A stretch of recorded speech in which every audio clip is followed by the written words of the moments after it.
Hello and welcome to Careers and Employment Service Workshop. Today's session is focused on those of you that perhaps have joined university higher education to essentially look at a career change and maybe move into a different sector, higher level responsibility, and make that successful move.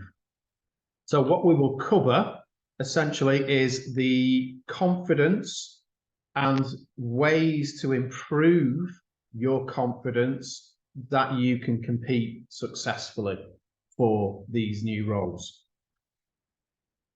First of all, we need to establish what is employability.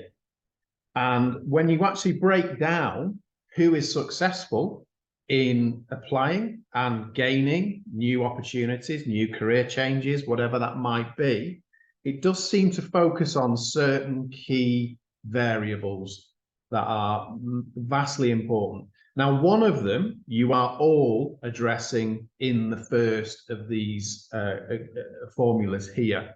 So broken down, employability, or to be successful with your employability skills, involves Q plus WE plus S times C.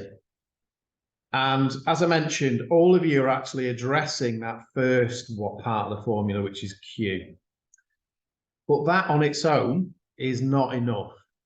In order to be successful, in order to highlight your experience, skills, knowledge, there are certain other important factors involved here. And that is the WE plus S. Now, even that on its own isn't necessarily enough. And we will look at what the C is that you need to times all of these activities by. So hopefully you've been given enough chance with me talking there to establish what you think Q plus WE plus S times C is. I'm going to bring it up now. It's essentially qualifications plus work experiences plus skills times contacts or connections, whatever you prefer in terms of terminology there. When you break down who's been successful in moving forward with their career change, in moving forward with gaining new roles and moving around sectors and industries more fluidly, you will often be able to break it down to those key factors there. So yes, qualifications can and may be absolutely essential for the type of role, type of industry you're wanting to work in. However, even if that isn't necessarily the case, because it isn't always, the strength to your applications, to your confidence can often be brought around by qualifications itself. But that is not enough. So whenever you're challenging for and applying for positions and posts in the future, you need to be able to give clear experiences of how, where, when you have applied or used that level of knowledge through your qualifications so that it's actually been a learning improvement for you. And the best way to usually do that is through work experiences. And that doesn't have to be paid. It doesn't have to be within the same sector that you are applying to. So it's very much about demonstrating your skills, awareness, knowledge that are transferable from these work experiences. So that's where the skills comes in. Now, the old cliche about also it's knowing who to make contacts with and make connections with is vastly important. And in today's workplace, that's actually a lot easier in many ways than what it used to be. So we're going to look at how do you develop your commercial awareness for the sector that you're interested in? How do you build your contacts and connections, even well before you're at a point of perhaps applying for these particular roles as well? Okay, and as you can see there, the labour market is continually changing. And that might be because of new technologies, it might be new roles are very much coming into play. And when you actually look at sector reports, the prediction is that around about 80% of roles by 2035, 2040 might not have even been thought of as yet. So that's how vastly, well, how quickly the labour markets are often changing. And these roles are likely to be more focused on graduate level roles as well. So it's important to know. So one of the things that is important is developing that work experience, as I mentioned. Now that could be through placements, could be through projects, it could be through volunteering.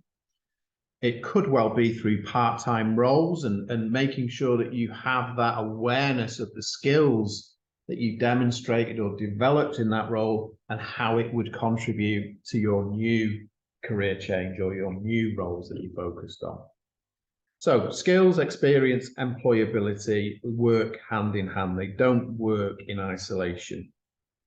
So it's making the most of the opportunities that you are already involved in, but also having an understanding of the sector, of the type of industry you want to work in, and developing those connections and maybe new work experiences alongside your studies.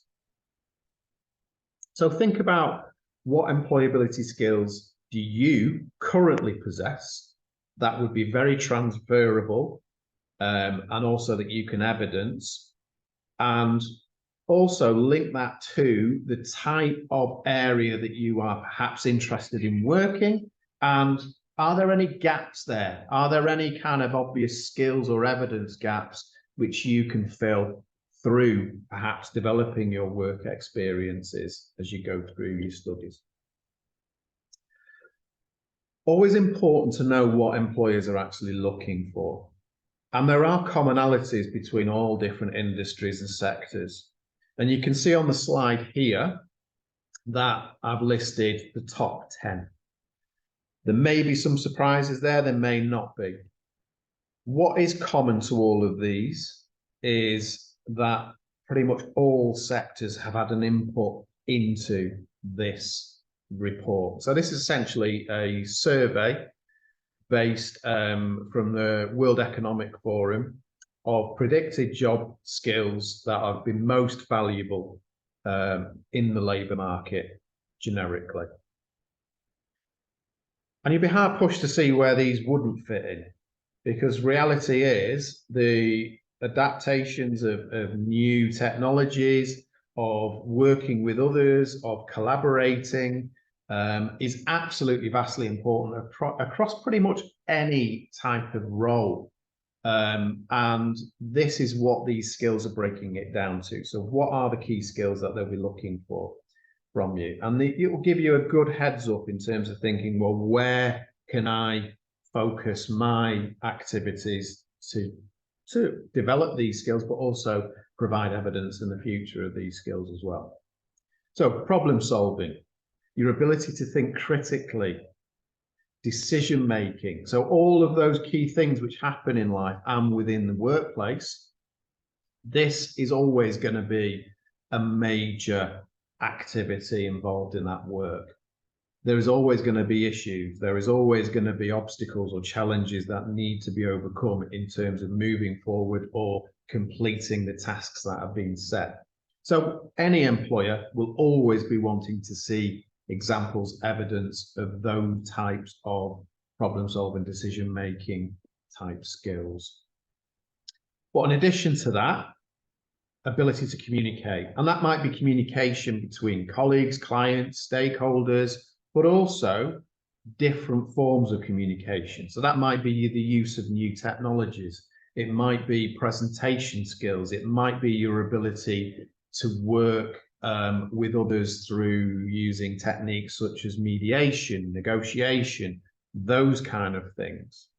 So wherever you've had to adapt or use those particular set of skills, be very useful to be thinking about those in terms of moving forward with your career change. Because essentially you will be asked about them no matter what role you are hoping to move into. So preparation is absolutely key. And you'll see here the game icon, which some of you I'm hoping would have caught before. perhaps through your work in your studies. Those that may not have seen it, this is essentially a follow-on from that World Economic Forum slide that I've just shown. And this was a national and regional survey which involved the University of Bolton, but also with a wide range of employers and key employers at that, across different sectors. So it's a similar situation in terms of what are the top 10 transferable skills, experiences, which all employers agree are absolutely essential to flourish in their sector. I'm not going to break these down because the resource is for you to have a look at this and to actually start producing your own skills audit based on these top 10 aptitudes and skills is actually available on Student Hub, and I've provided a link for it here on the slide, which I'll just bring up, I think, so you can have a look.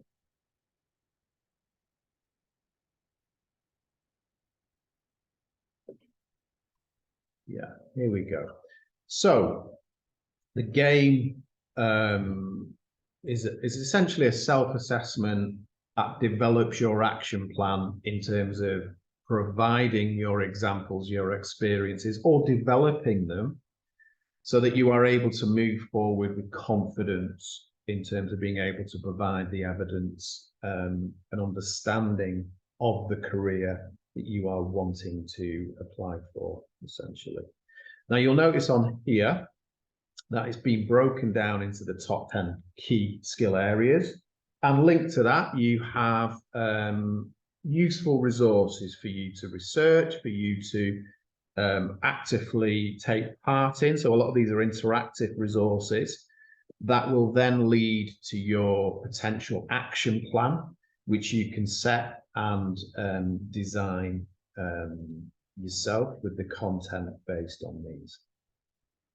And you can see here, this is the first starting page of your career action plan here. So a useful resource that you can use in your own time as you are developing your awareness of the career change that you are looking at getting into and the relevant key skills that you're going to have to show evidence of moving forward as well.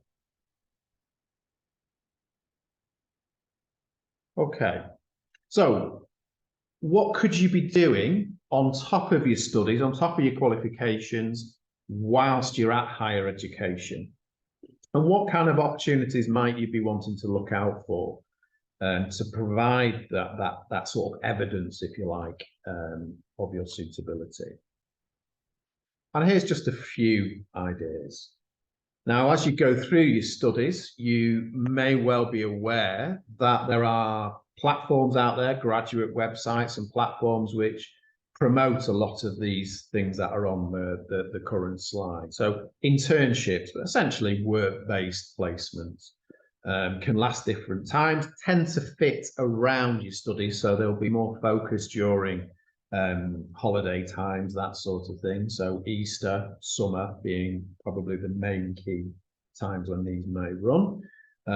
There are always opportunities to develop your own work placements as well outside of these set up internships.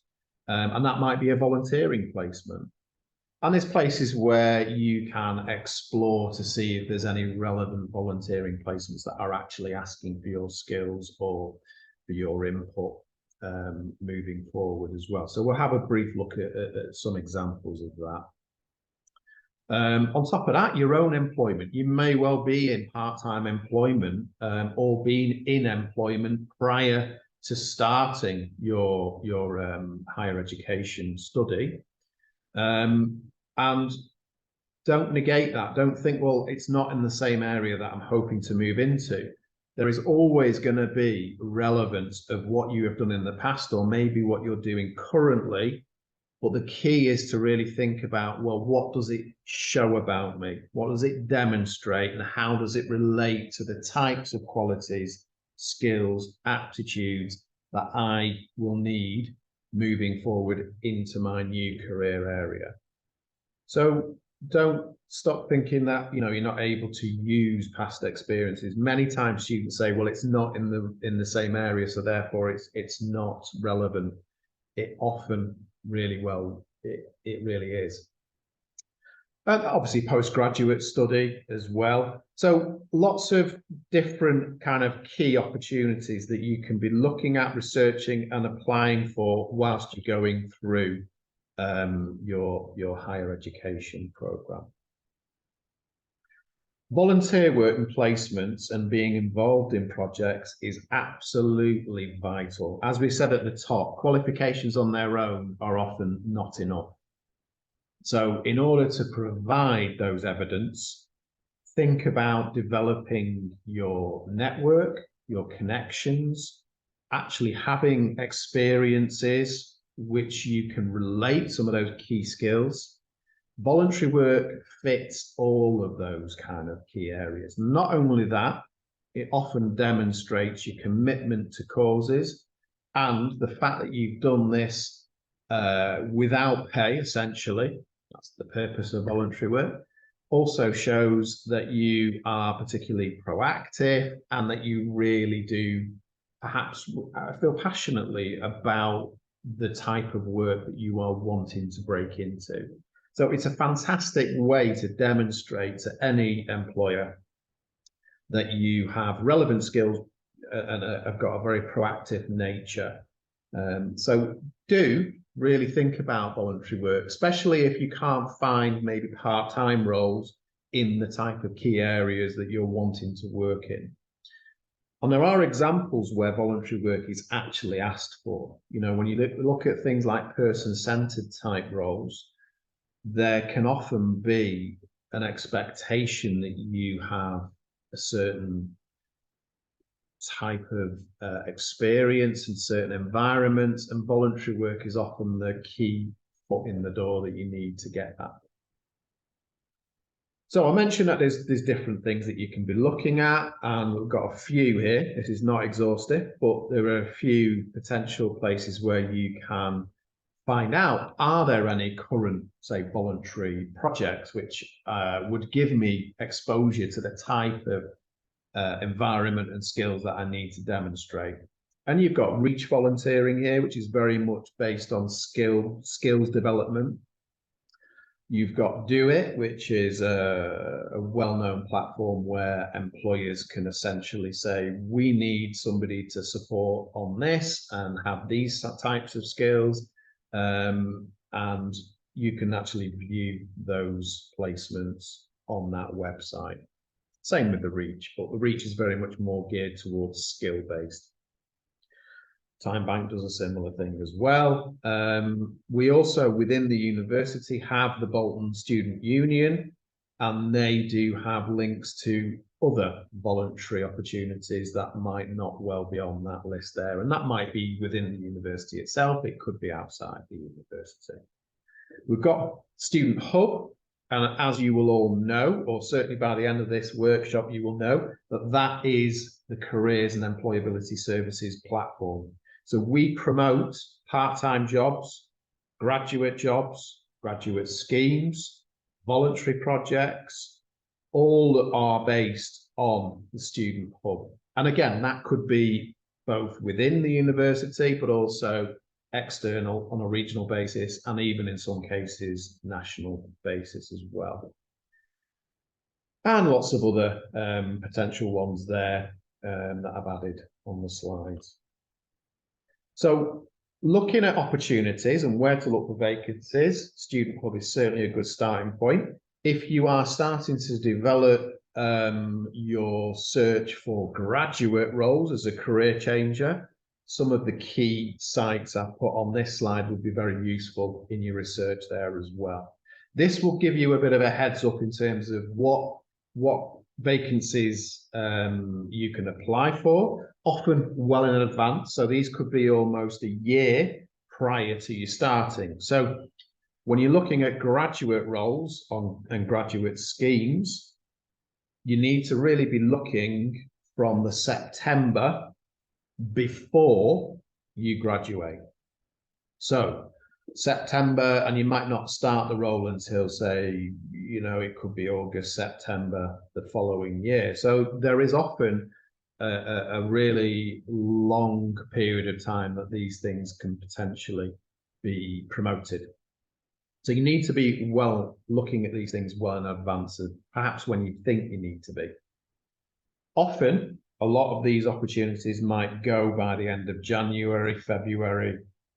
There will always be some opportunities there to apply for after that, but the vast majority may well take place between September and January, essentially. So when you're looking for those longer term graduate roles, be aware of that. There are opportunities for you to also use one of those sites called Prospects, just to help you along with your perhaps action plan and career planning. There's a very useful career planning match quiz on the Prospects site, which I shall bring up for you. So here it is Prospects, and as I say, it's one of the larger graduate career websites out there. It does have really quite useful sections which include career advice, so you can look at things like job profiles, what type of roles suit my degree, where could I potentially take the skills and degree, and what type of sectors perhaps are interested in those set of skills. So you have things like, what can I do with my degree? You have job profile section. So you can explore job sectors, and within that, specific job roles within those sectors as well. And it gives you quite detailed advice and tips in terms of what you need to be aware of, links to employers, importantly, so you can develop your commercial awareness in preparation for applying. And also, importantly, you have the career match quizzes available on the home page of that site as well. So again, when you're exploring, well, where can I move forward with my career and what I would like to make a change, I've got ideas of where I would think I would best fit. This could be a very useful tool to really start thinking about the key things which are most important to you. And from that, you will then develop a list of job profiles which you might want to explore in a bit more detail. So another useful tool for you to be aware of and start maybe using on there as well. So you've started to identify your career area of interest. You are aware of the importance of developing your confidence and your evidence and examples of your transferable skills and aptitudes. You're also aware of the importance to develop your commercial awareness. So connecting with employers, connecting with organizations, understanding how that sector tends to work, what do they value, and making sure that you are able to put that forward in the most positive way is absolutely important as well. But you're going to get to the point where you are going to have to start applying. So these are absolutely essential things and activities to be doing before you get to that. When you do start to apply, you're going to have to make sure that you do stand out. If these roles are in high demand, which they may well be, you need to make sure that you not only have the right set of skills and you can put them forward and present them well, you have to also stand out as well. And that's where doing your research and developing your commercial awareness comes in incredibly handy, because these are things which you can demonstrate and use within your applications, use within your assessment centres or interviews to demonstrate not only have you got that ability to think critically, research, you've also got an understanding of what their expectations are, how the sector works, and why, most importantly, you are a fantastic match for them. So find ways to demonstrate how you would stand out is the key message, really. So linking back in with the audit that I mentioned before, the game audit, which you will find on Student Hub as well. I might show a quick link to that in a minute. This is quite a useful slide to get you thinking in the right format. So when you're looking at a career planning cycle, which is essentially when you are perhaps starting out on your career or making a career change, there's these 5 key things that you really need to be focused on. And that's awareness of yourself, opportunity awareness, so commercial awareness, decision making, then taking action and developing your action plans, and then finally reviewing all of those kind of activities. So when you start to think about, well, where do I fit into a new sector or new role, start thinking about these key areas. So if you took the prospects quiz that I mentioned earlier, these are good things to be asking yourself as you're going through that opportunity quiz. So where do your likes, dislikes stand at the moment? You know, where are your interests? Where are your strengths? And also perhaps areas that you need to improve on. How important are certain activities in terms of what you would be doing in your new career area? And also, what would you absolutely not want to be involved in as well? That can equally be as important. So looking at yourself and thinking about how you operate, what motivates you, strengths, etc., those types of things are really important. So always use that as your starting point with any audit, action planning, or quiz.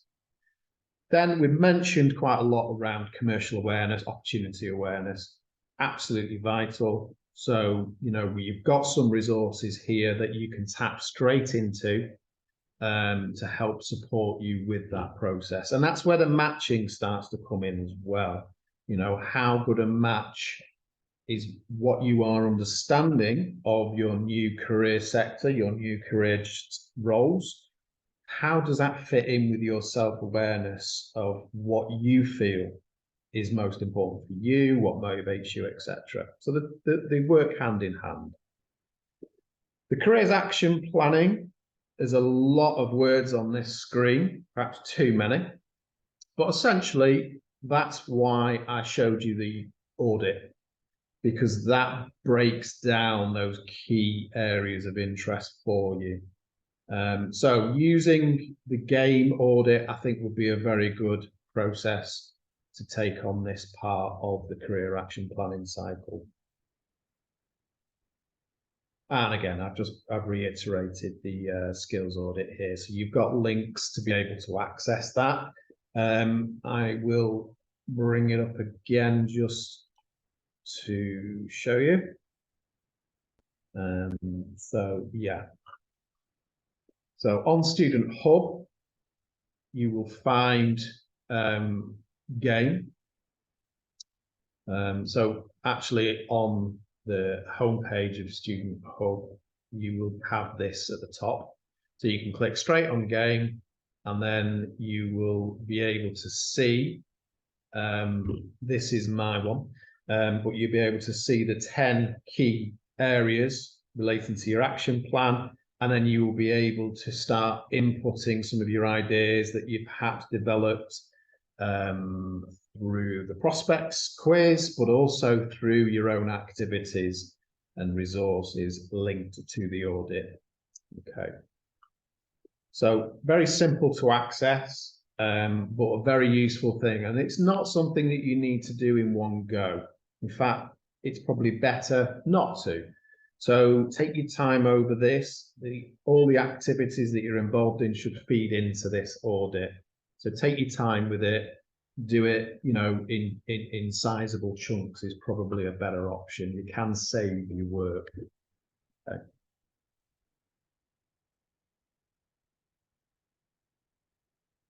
Now, the one thing I've not mentioned beyond opportunity searches, commercial awareness, self-awareness resources is the use now of social media. So yes, there are lots of websites and platforms to look for volunteering, part-time work, graduate roles, but when you actually look at some sectors, they very much use social media as their main form of communication. And that could be for job roles, but it could also be the whole application process might go through their social media. So not every recruiter will always go through, say, prospects or target jobs or whatever graduate sites you are using.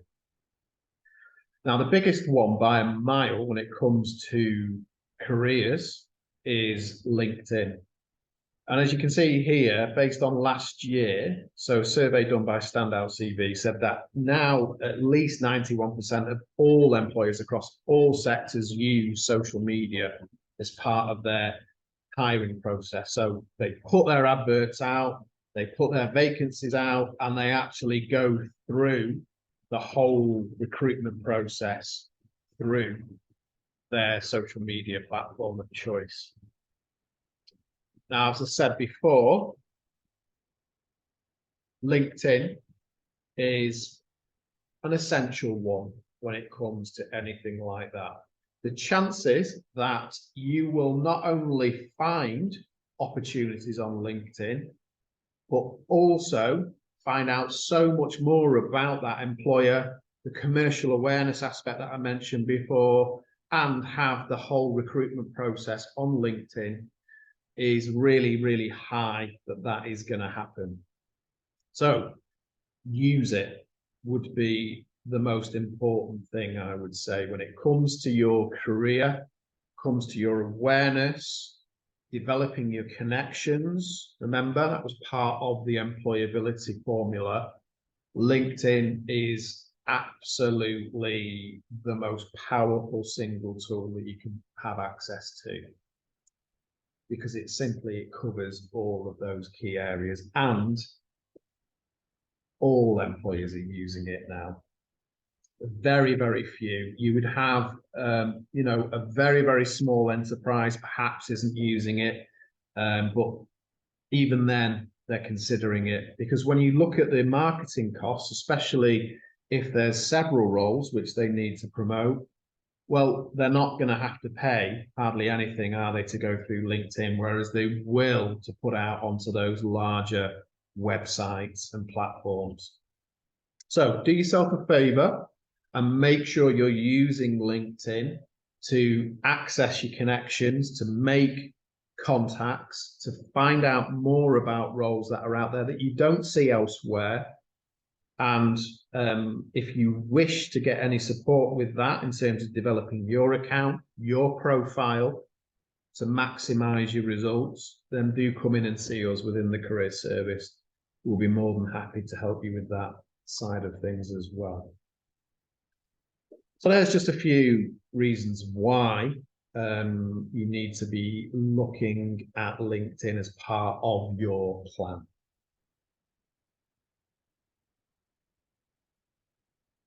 Okay. So, quick recap. Look at Student Hub. There's lots of resources on there linked to the skills audit, but also your vacancies and opportunities to get involved in work placements, etc. So always useful. Be aware of some of the key graduate sites that can be very helpful in terms of looking at career change. So I'm thinking of Prospects is one. It's not the only one, but it's a good one. The most important thing is you've got access to all of these resources. They're there for you, but you need to take responsibility to make sure that you make the most of it for you. So moving forward, develop your connections, develop your work experiences, develop your action plan, use what you're finding out through your research in terms of feeding into that career action plan as well. As part of the career service, we run career fairs throughout the year. We will support with opportunity searches, but also with your application and recruitment processes. It's never too early to start focusing in on those things as well.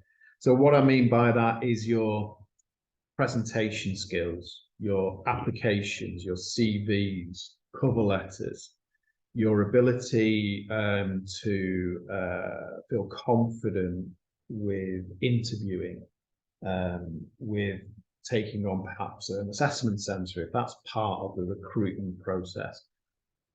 All of those things and more, we are more than happy to meet with you to run through and support you with that. And that is the Whistle Stop Tour for looking at career changes and resources to support with that.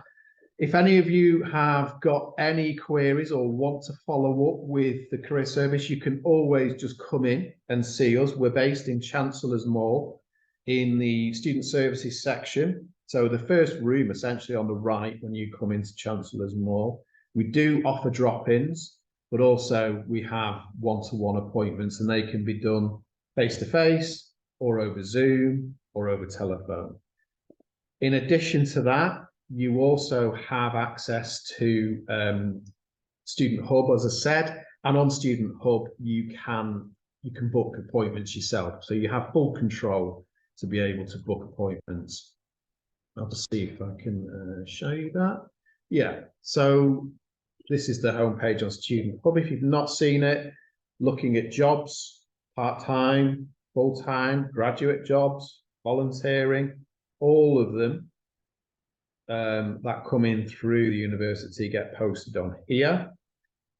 Events, we run events and workshops, webinars, all sorts of things around employability aspects and all those things that you're seeing on the screen now, and more. We run throughout the year. You can book your appointments, you can select careers advisor, you can select what sort of issue you want to talk through, and you can have up to 45-minute one-to-one appointments on there, which you can find and book yourself through this very system. Resources, far too many to talk about, but there are some fantastic, especially interactive resources, such as CV 360, CV Builder, Interview 360. All of these are fairly new interactive tools where you can actually practice, develop your CVs, your interviews, etc., and get feedback on that. That's just a couple of them. There's lots of them to explore, but they are categorized, so you wouldn't have to go through it, every single one there. Game, as I mentioned before, that's where you'll find your action plan, and you'll be able to run through your own one there, and lots of other things. Okay, so I'll leave it at that for now, but please do feel free to come in and speak with us in the career service. All the best. Thank you now.